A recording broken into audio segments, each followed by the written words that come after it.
നമ്മൾ വിഡ്രോ ചെയ്യാൻ പോകുന്നത് 1 ലക്ഷം രൂപയാണ്. നമ്മൾ 1 ലക്ഷം രൂപ എന്നുള്ളത് അടിച്ചു.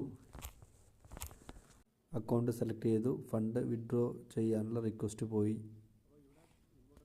ഇത്രയേ ഉള്ളൂ. നമുക്ക് എങ്ങനെയാണ് ഡിമേറ്റ് അക്കൗണ്ടിൽ നിന്ന് ഫണ്ട് വിഡ്രോ ചെയ്യുന്നത് നോക്കാം. ഫണ്ട് വിഡ്രോ ചെയ്യാൻ വേണ്ടിയിട്ട് ഡിമേറ്റ് അക്കൗണ്ട് ഓപ്പൺ ആക്കി അക്കൗണ്ട് സെക്ഷനിൽ പോയി. അക്കൗണ്ട് സെക്ഷനിൽ പോയി കഴിഞ്ഞാൽ ഇവിടെ ആഡ് ഫണ്ട് ഉണ്ട്, വിഡ്രോ ഫണ്ട് ഉണ്ട്. അതിൽ വിഡ്രോ ഫണ്ടിൽ സെലക്ട് ചെയ്തു.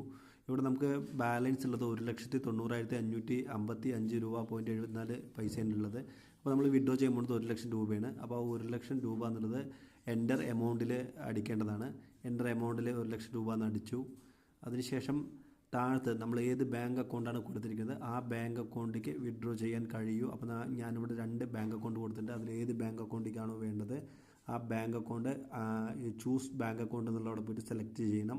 ഇവിടെ നമ്മൾ അക്കൗണ്ട് സെലക്ട് ചെയ്തു. അക്കൗണ്ട് സെലക്ട് ചെയ്ത് നമ്മൾ പ്രൊസീഡ് എന്നുള്ളത് കൊടുത്തു.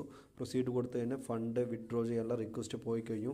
ഇവിടെ ശ്രദ്ധിക്കേണ്ട കാര്യം അവർ 11:30 വരെയാണ് സമയം തന്നിരിക്കുന്നത്. ആ 11:30 മുമ്പായിട്ട് നമ്മുടെ ബാങ്ക് അക്കൗണ്ടിലേക്ക് പൈസ വിഡ്രോ ആവുന്നത്. ഇവിടെ ബാലൻസ് നോക്കുകയാണെന്നുണ്ടെങ്കിൽ ആ 1 ലക്ഷം രൂപ കഴിച്ച് ബാക്കിയുള്ള 90,456 രൂപ 74 പൈസ കാണുന്നുണ്ട്. ഈ പൈസ നമുക്ക് എപ്പോൾ വേണമെങ്കിലും വിഡ്രോ ചെയ്യാം. ഇഷ്ടമായാൽ ലൈക്കും ഷെയറും ചെയ്യണേ. Thank you.